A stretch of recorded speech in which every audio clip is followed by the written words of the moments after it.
una sa lahat ano nga ako, February, ang position ko nga, noong February, pwede na nga dapat i-start yung i-convene yung impeachment court So, nasunod na nga yung impeachment calendar ni SP, linagay niya June 2 So, nasunod na actually, pero tapos hindi rin pala masusunod. So, it's not a good reflection of how the Senate wants to proceed with this impeachment trial.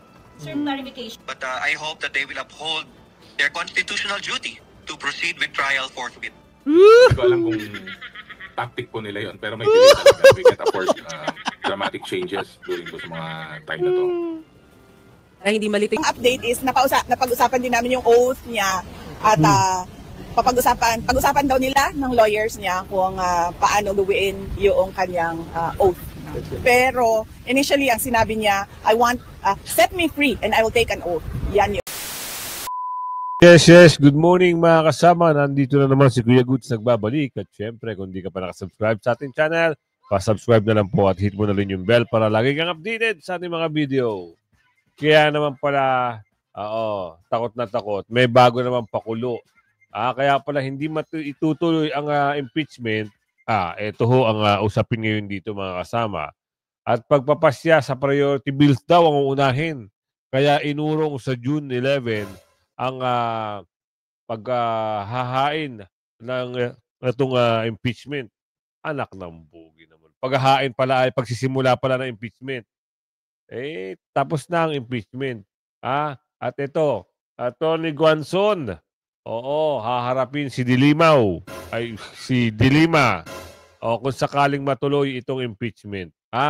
Kaya huwag kayong bibitiw. Panoorin nyo hanggang dulo. Pero nakalike ka na ba?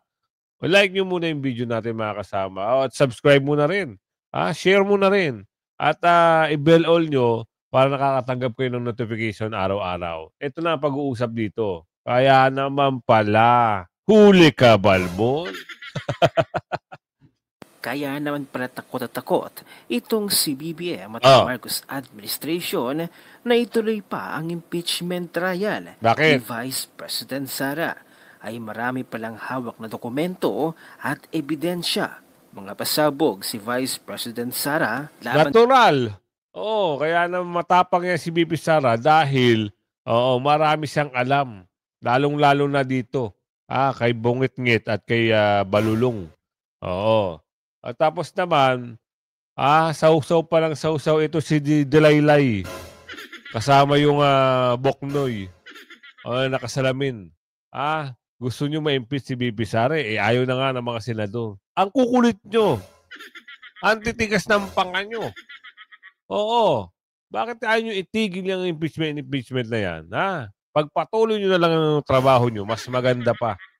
Kay BBM at sa administrasyon na ito. At kaya rin pala inurong ang kanyang impeachment proceedings sa June 11. Ilang araw na lang matatapos na ang 19th Congress. At kapag nag-20th Congress na, hindi na nila i-entertain pa ang impeachment trial na ito. Kaya pala idinidelay. Gusto talagang paabutin ng 20th Congress. Hindi lang talaga masabi-sabing hindi na nila itutuloy ang impeachment trial. Ganun lang. Tapos nakahiyaan na to Kung hindi nyo itutuloy, sabihin nyo na sa taong bayan para meron pa kayong puntos. Diba? Di meron pa kayong credit. Ay, magaling to. Ginaya si Tatay Digong, hindi pinatuloy ang impeachment. Kaso ang problema, mahiyain mahiyain si Bungit-ngit Kung gusto mo makatulong at alam mo na makipagbati ka kay BP Sara, sabihin mo na maaga, hindi yung paasa. Ganun lang. Paano ba naman kasi nakatulog na sila na ang mga Duterte allies ay posibleng itulak ang impeachment kay BBM naman? Yun ang nahanap ng kababayan natin. Meron nagsalita niyan. Ay hahanapin ko maya-maya. Baka magkabaligtad daw ang sitwasyon. Baka ang kinakatakutan nito siya ang ma-impeach. Maaari. Galit ang sambayan ng Pilipino. Galit ang taga Mindanao. Galit ang mga taga Visayas. Sorry for the word kasi meron nag-correct sa akin. Kuya Good, wag Visayas. Sorry po. Yun. Visayas. O nga naman. Kasi iba kasi yung Visayas. Pangkalatang lugar. Eh, yung word na, yun nga, kung ayaw nila nun, yung taga-ano, kasi yun ay person, tao. Patungkol yun sa tao. Ang sinasabi kasi yung nag-comment sa akin, Visayas, patungkol yun sa pangkalahatan lugar. Eh, yung word na tutut, marami kasi nagagalit. Oo, kasi yung word na yun, kasi local yun, local ano yun, lugar. O kaya lokal na tao na taga doon. O, hindi natin babanggitin na baka ma-open na naman sila. Oo. Word na Visayas, yung mga taga Visayas, Mindanao, oo, galit na galit dito kay Bungit-ngit. Baka magkabaligtad ang sitwasyon at sabihin ng mga tao, sige, isulong na yan. At wait, there's war. Ang susunod na Pangulo ay babae. Yahoo! Perhaps BBM already senses it that Sara is holding something explosive, and true enough, a coming bloodbath that could strip away the carefully crafted images and expose the cracks behind all their pretenses of integrity. Pero itong si dating tagapagsalita ni Leni Robredo na si Attorney Barry Gutierrez ay naniniwala na dapat ituloy ang impeachment kay Vice President Sara litisin. Hindi daw dapat magpadala sa mga... Ano daw? Panibagong muka na naman ito. Gusto tumakbo? Gusto magpasikat, sabi ni Aling Medina. Gusto magpapular. May balak ata maging politician. Sasaw-saw sa issue. Trabaho ka na lang, boss. Amo, manager. Mas maganda pa. Surveys na yan na nagsasabing mga Pilipino ay hindi pabor sa impeachment trial. Totoo naman, 90% from Visayas, Mindanao, o kalahati sa Luzon na lang, sabihin natin, ayaw sa impeachment. Eh bakit kayo? Ang nakararami sa mga senador, ayaw din. Ayaw din. Ang tigas ng panga. Gusto pa talaga yung mga gusto sa impeachment. Eto kayo. Wala na. Tapos na ang kaso. Ni Vice President Sara. Pero teka lang, hindi ibig sabihin na tapos na ang boxing. Totoo na madalas tawaging numbers game ang impeachment. At syempre, siyam na boto lang ang kailangan niya para malusutan ito. Siyam na boto lang. O sabihin natin 15. Parang 15, kasi 24 sila eh. 17, sabihin natin 17. Ilan ba yung pumapabor kay Bibi Sara? Nabilang na natin yan noong nakarang vlog natin. Halos pumapabor kay Bibi Sara, yung magkapatid na Ejercito, Estrada. Ano sabi ni Kuya JB? Yung impeachment na yan, maagang political yan. Kita nyo? Hindi siya pabor sa impeachment. Di ba? Sinabi rin ng kapatid na hindi rin siya pabor kasi nangyari sa kanila yan. Sinama mo pa si Ate Amy. Ayaw niya. Sinama mo pa si Camille Villa. Ayaw din. Bongo Bato. Ayaw din. Sino pa? Si Tito Soto. Ayaw na rin. Ano pa? Kasi, imbis na magkakaroon kayo ng pogi point sa sambayan ng Pilipino sa pagtatrabaho, trabaho na lang. Magserbisyo ng tapat. Meron kayong credit sa taong bayan. Pero kung ito, aatake kayo, matagal pang eleksyon. Ayan, sabi ni Aling Lorraine. Matagal pang eleksyon, ayan na kayo, nakatutok na kayo sa impeachment. Hindi kayo iboboto niyan pagdating ng araw. Masisira ang political career niyo. Tama sa tama. Di ba? Kaya dapat, wag muna kayo masyadong maaga. Yung utos sa inyo ni Balulong, wag niyo sundin. Sino ba ang may pakanaan yan? Di ba? Sila lang naman. Magtrabaho na maayos, magsilbi sa taong bayan. Yun ang inaasahan sa inyo ng sambayan ng Pilipino. Wala nang iba. Di ba? Pero historically, binoto ba kayo ng taong bayan para atakihin ang mga Duterte? Pinili kayo ng taong bayan para magserbisyo ng tapat. At yung mga pinagbasihan nila ay yung mga plataforma nyo. Tama. man simpleng mathematics lang ang impeachment trial. Karamihan ng mga senador, lalo na yung mga hindi direktang kaalyado, ay palaging nakaabang sa opinyon ng publiko habang tumatakbo ang trial. Hindi sila basta-bastang nagpapadala lang sa political loyalties, lalo pat nakataya dito ang kanilang reputasyon sa harap ng taong bayan. Oh, di ba? Kaya napakahalaga na maging kalidad ng kaso na ilalatag ng prosecution. At dito, malinaw na may magandang development ang mga kritiko ni VP Sara. Ang pagsali sa prosecution team ni na dating senador at Justice Secretary Leila de Lima at ni Dean Chel Jokno. Samantala, hindi naman nagpapaareglo. Oh, di ba? Sabi ko nga si Delilah saka si Boknoy, sumali. Sa tanta nyo, mananalo pa ba yan? Sa susunod? Walang inisip kagad puro impeachment Unang araw, pagkaproklama, pangalawang araw, ayan na, tinawagan na daw sila ni Balulong. Sila daw ay haharap para maging prosecutor. Di ano iisipin ng tao? Paghihiganti. Ang pangit, di ba? Imbis na, okay, magtatrabaho ko. Kinalal na naman ako para makatulong. Hindi. Yan ang iniisip nila. Eto, Atty. Guanzon. Commission survey, 88% na. Ano naman? Tapos yung si Bungit-ngit, ay hindi na naniniwala sa survey. Bakit nung una, paniwalang-paniwala kayo na mananalo lahat yung mga kalkansya. At nangunguna meron sa inyong partido na nangunguna. Bakit nangunguna si Senador Bongo?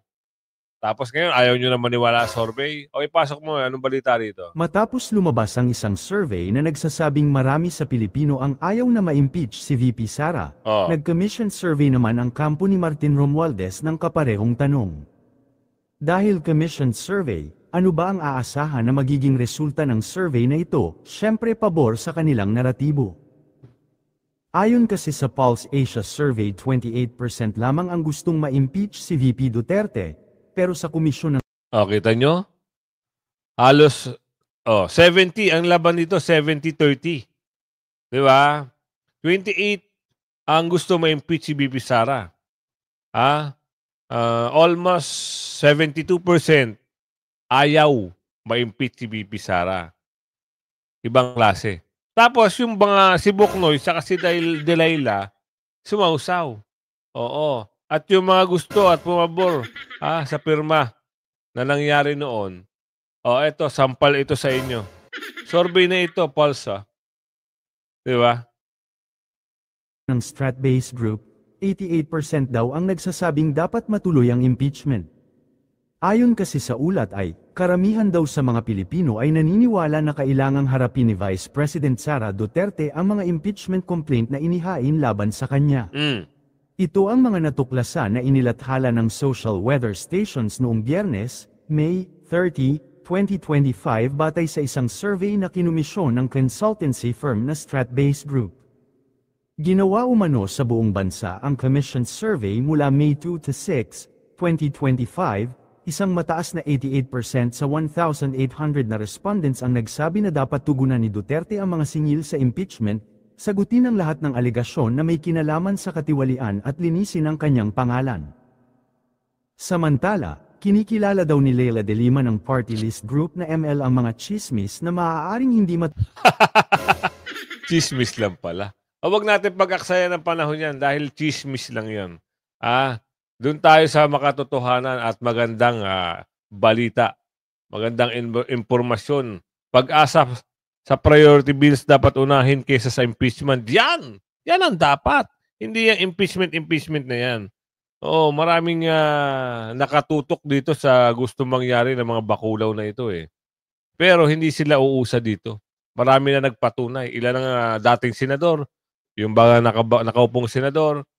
Pero marami rin nagsasabi, Kuya Goods, huwag kayong basta-basta magpapadala. Baka merong taktika na naman yung si Bungit-ngit dyan. Yun nga po. Pero, ang sabi ko nga ho sa inyo, numbers gaming. So, ang nakararami, senador na. Hindi na ho kamara dito. Wala na ho silbi ang Kamara pagdating dito.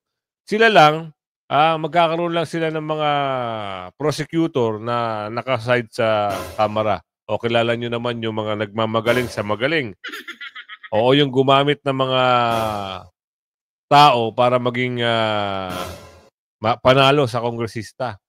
Oo, yun naman pala, sila pala yung mga kontratista ng lipunan. Kilala nyo ba yun? Oo.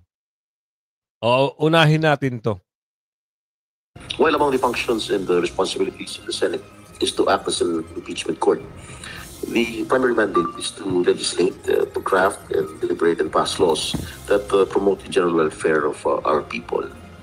Pangunahing mandato ng Senado ang paggawa ng batas. Ito ang binigyan diin ni Senate President Pro Tempore Jinggoy Estrada matapos magbago ang schedule ng impeachment proceedings sa Senado laban kay Vice President Sara Duterte.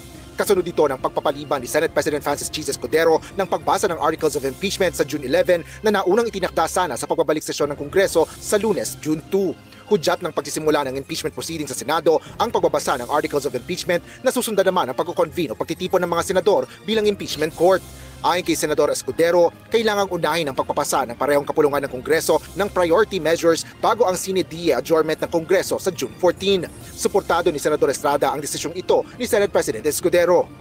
The passage of the priority bills should take precedence as asserted by our Senate President Chis Escudero, as the sine die adjournment marks the official end of our regular session.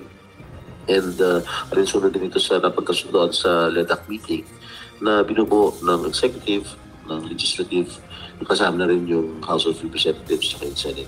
Sinabi naman ni Senador Sherwin Gatchalian na dumalo din siya sa Legislative Executive Development Advisory Council o LEDAC meeting kahapon kung saan nag-usap ang mga lider ng Kongreso kasama si President Ferdinand Marcos Jr. Aniya, kailangan tutukan ng Senado ang 12 panukalang batas sa loob ng nalalabing 6 na araw. Kailangan din anya na isagawa ng ilang komite ang Bicameral Conference Committee hearings at iba pang pagdinig. Dahil dito, payag si Gatchalian na ilaan ng Senado ang susunod na 2 linggo para tapusin ang natitirang bills at iba pang legislative priorities bago ito magpalit bilang impeachment court. Sino yun? Tuloy natin to. Yun din si Senador Amy Marcos na dapat unahin ang mga naturang priority measure. Aniya, makatutulong ito sa bayan at hindi ang impeachment na pamumulitika lamang. Tama. Sa pagbabalik sesyon ng Kongreso sa Lunes, plano naman ni Senate Minority Leader Aquilino Coco Pimentel III na formal na hilingin ng impormasyon kay Senate President Francis Chis Escudero kung bakit binago ang impeachment calendar na siya Ngumaungaw na naman si Teltel. Pambihira naman Tel, tama na. Talo ka na eh. Di ba? Sa bagay. Kailan ka ba bababa dyan? Nanalo ba ito? Kung nakakalam kayo nanalo to si Teltel sa Marikina, paki-type sa comment section. Bakit mo ka-questionin? Bakit binago? Ayaw na nga. Ikaw lang naman kasi yung puso mo, galit ka? Galit ka sa mga Duterte? Bakit? Ano ginawa sa'yo ng mga Duterte? Akala namin nung una ikaw ang pag-asa. Yun naman pala fake. Galit yan. Tigil na Tel ha. Sa susunod, bati-bati na kayo. Alam na ng taong bayan Tel, baka hindi ka na manalo sa susunod. Kilala na kilatis ng kulay mo Tel. Mismo ang nag-issue, ilang buwan lang ang nakalilipas. Ngunit para kay Senador Coco Pimentel, hindi pa rin tama na ipagpaliban ng impeachment. Una sa lahat February, ang position ko nga, noong February, pwede na nga dapat i-start yung i-convene yung impeachment court So, nasunod na nga yung impeachment calendar ni SP, linagay niya June 2 So, nasunod na actually, pero tapos hindi rin pala masusunod. So, masyado nang yan, sa tingin ko, hindi na yan in the spirit of forthwith, the trial shall forthwith proceed. Ipinunto ni Pimentel ang isang probisyon sa impeachment rules na kapag magkasabay ang legislative at impeachment matters, dapat magbigay daan. Siya pala yung nagmamadali, si Teltel. Grabe naman si Teltel. Kaya mo pala gusto ng forthwith. Para gusto mo talagang ma-impeach si BP Sara. Kala namin, ikaw ay kaibigan ng mga Duterte. Yun naman pala, ikaw pala ang magiging, number 2 na kaaway. Number 2 na against sa mga Duterte. Bakit? Ano ba ginawa sa'yo ni Tatay Digong? Ano ba ginawa sa'yo ni BP Sara? Tanong lang ng kababayan natin si Marina Dimaslaga. Kita nyo? Ang haba na apelyido. Ano ang ginawa sa'yo, Tel? Bakit ganyan? Yung mga kasama mo nga, mas bumabor na kay Bibi Sara. Ikaw, how much is the no? Ta-da-da-da-no. Ang legislative agenda para sa pagsasagawa ng impeachment proceedings. Pinapare-examine ko yung impeachment rules namin kasi ang naalala ko doon, may section doon or provision na kung makikita mo yung spirit ng rules, pagka nagsasabay ang impeachment at saka legislative matters, dapat ang nag-give way ang legislative matters, not the impeachment. Bakit pinayagan ni ni Kachis yan? Hindi kayo bate? Nilaglag ka ni Kachis dito? Baka mahina ka na raw. Sabi ni Ka Erwin dito. Mahina ka na, hindi ka na papapanigan. Bakit? Ang sabi nga dito, numbers gaming. Ang politika, laro yan na may utak. Laro yan. Sabay sa Agos ba? Kung saan, maganda ang panimbang, halimbawa sa bangka, sa katig. Kung saan maganda ang panimbang ng katig, doon ka. Huwag kang kumontra. Pag alam mo meron panibagong grupo, mas malakas doon sa isang grupo, makiramdam ka. Hindi Sumalungat ka. Tapos ngayon ang karir mo. Hindi ka naman nanalo sa pagkasenador. Di ba? Binigyan din ni Pimentel na nabanggit lang ni Escudero ang pagpapaliban ng impeachment bago simula ng LEDAC meeting. Gayunman, mahalaga na suportado rin anya ng mayorya ang desisyon ng Senate leader kaugnay ng pagbabago sa impeachment calendar. Asher Kadapan Jr. Pansinin nyo, yung tumaydor sa mga Duterte, si Toltol, nangyari. Akala natin, pinapalakas lagi sa survey. Akala natin lulusot. Aba, andun sa ilalim. Hindi lumusot. Tel kasi, masyado kang parang ikaw rin si Tol Ito na yung mga pahayag ng mga senador. Diba? Ilang mamabatas dismayado sa umano'y delaying tactic sa impeachment. Sino naman kaya to? Ito yung mga galit na galit. Gaya ni Teltel. Kaso Teltel, hindi ka na magiging part na impeachment kasi hindi ka na senador. Di ba? Hindi ka na pwedeng makialam. Ikaw yung nagpa-port with pero pinagbigyan ka ba? Hindi. Ang nangyari dito, tinabla ka. Di ba? Tama sa mga nakakaintindi. Di ba? Ito, tuloy natin to. Buti pakinggan natin ang mga sinabi po ng mga mambabatas. Dahil kanila to, Issue nila yan hindi, issue nating lahat. Pero sabihin, yan ay balita ng kuro-kuro between yung magli-lead ng impeachment sa Senate at saka yung magli-lead ng prosec sa baba, sa mga makapuluhan. Pakinggan po natin. Kailangan natin na aprubahan yung mga panukalang batas that will lead down to the benefit of our people. Siyempre, that will take precedence. Hindi. Una sa lahat, February, ang posisyon ko nga, noong February, pwede na nga dapat i-start i-convene yung impeachment court So, nasunod na nga yung impeachment calendar ni SP, linagay niya June 2 So, nasunod na actually, pero tapos hindi rin pala masusunod. So, masyado nang yan, sa tingin ko, hindi na yan in the spirit of forthwith. I am disheartened because the delay has been long enough. It's very bad for democracy. It's not a good reflection of how the Senate wants to proceed with this impeachment trial. Sir, clarification. But I hope that they will uphold their constitutional duty to proceed with trial forthwith. Hindi ko alam kung tactic po nila yun, pero may delay talaga. We can't afford dramatic changes during sa mga time na to. Hindi malito yung mga kapatid natin Yung naunang dalawa, sina Senator Jinggoy Estrada at Senator Coco Pimentel. Isang pro-temp, isang minority. At yung dalawang nahuli po, pareho pong kasama sa Kongreso sina Representative Defensor at Representative Ortega. Huwag na tayo mag-expect ng kakaroon ng mga pahayag yung mga in defense of the Dutertes or of the Vice President sa lower house. Kasi ang lower house talaga nakatask naman sila to be part of the prosecution. So talagang ipoprosecute nila si VP Sara. Yun talaga yung kailang kampanin. Doon siya na-impeach, mga kapatid, diba? Sa lower house. So, wag tayo humingi na kasi baka sabihin ng viewers, asan yung fairness, so di kayo nagbigay ng congressman ng indefense. So, iba yung role nila sa impeachment, prosec po talaga sila, mga kapatid. Teka lang nalilito ko, Jovi Chiki. Kasi ang alam ko, sinasabi ng Malacanang, hindi napag-usapan sa LEDAC meeting yung tungkol sa impeachment. Pero ang balita ko, ang ibinibigay na sangkala ng mga lawmakers, napagkasunduan sa LEDAC meeting na unahin muna yung mga priority bills nila. So ano talaga, pinag-usapan ba yung impeachment o hindi? Parang wala na naman silang GC. Siyempre may hula ako dyan kahapon. Sinabi ko yung kay Chiki kahapon. Na napaka-telling na merong biglang naganap na LEDAC kahapon. Sabi ko nga sana si Mase para malaman natin kung nakaschedule talaga yun. Pero bigla kasi nagkaroon ng LEDAC kahapon. Tapos, magkatabi si Pangulo, nasa harap ng Pangulo yung dalawang leader ng Kongreso. Pero sabi ko, Chiki, asan parang sarcasm na. Pero kailangan pang sumulat nung hapon ng senador, ng Senate President kay Speaker, magkatabi naman sila dyan. Okay? Pero kahit hindi na pag-usapan napag-usapan or hindi na pag-usapan dyan sa LEDAC kung ano yung plan for the impeachment, the fact lang na merong LEDAC para balangkasin kung ano yung mga dapat nilang unahin sa susunod na mga araw, says a lot about priorities pagdating sa kung anong gagawin. Impeachment or yung legislative work.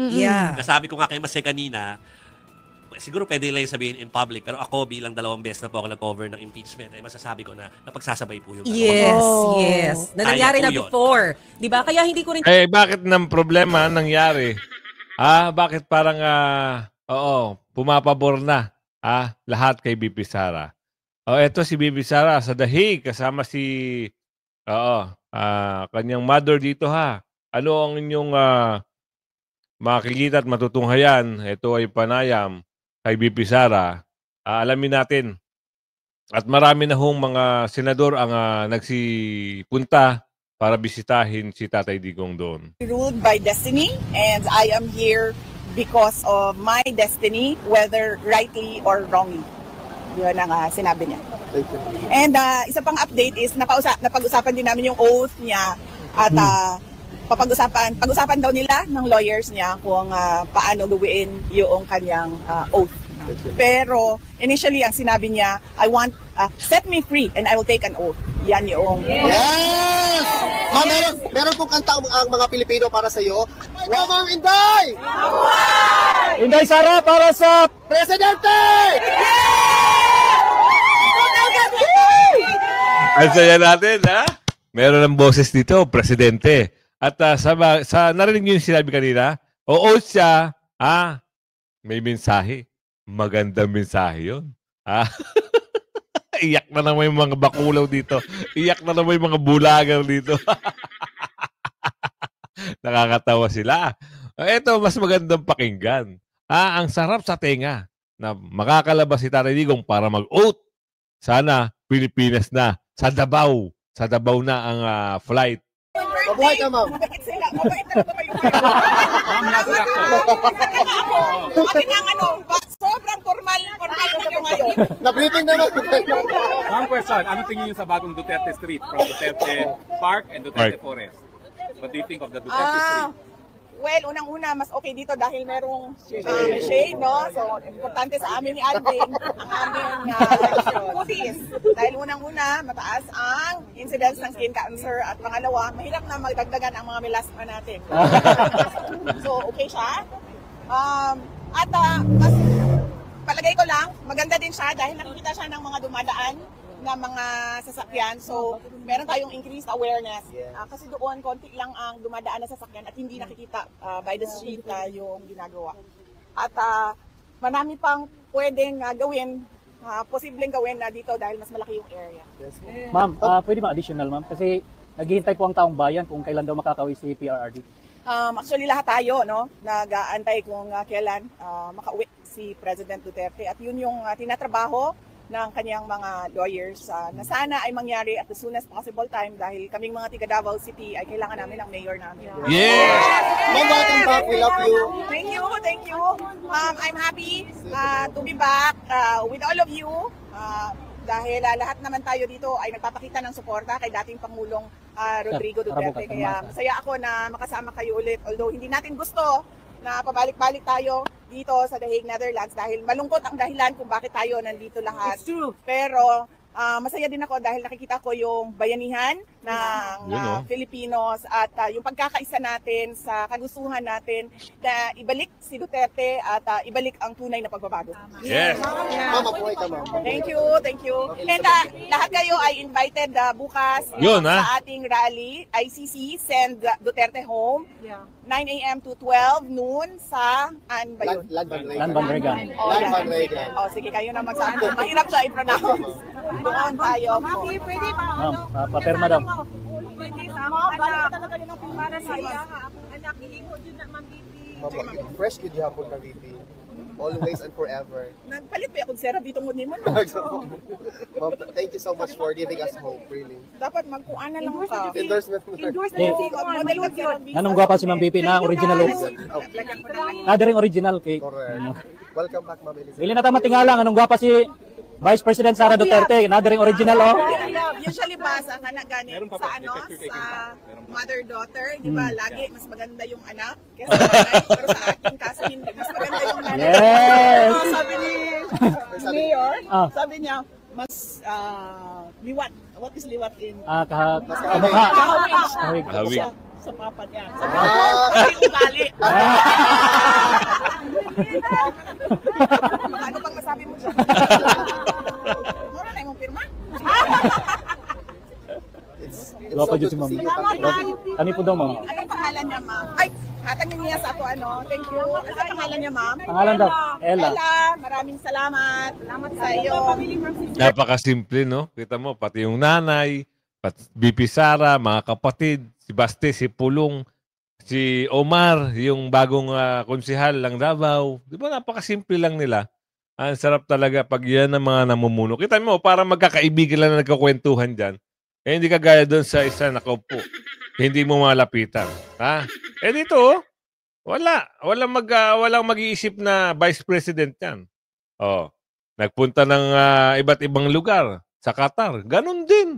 Oo, sige, magbigay nga kayo kay Bungit-ngit kung ganyan ang trato ng ating kababayan. Kung halimbawa bibisita siya sa iba't ibang lugar, magbigay nga kayo ng video. Ayan, kung umabot ka sa video natin ito, sabihin mo kung saan lugar, big shoutout sa'yo ng bonggang-bongga. At hanggang sa muli, like and share ng video. Bye-bye!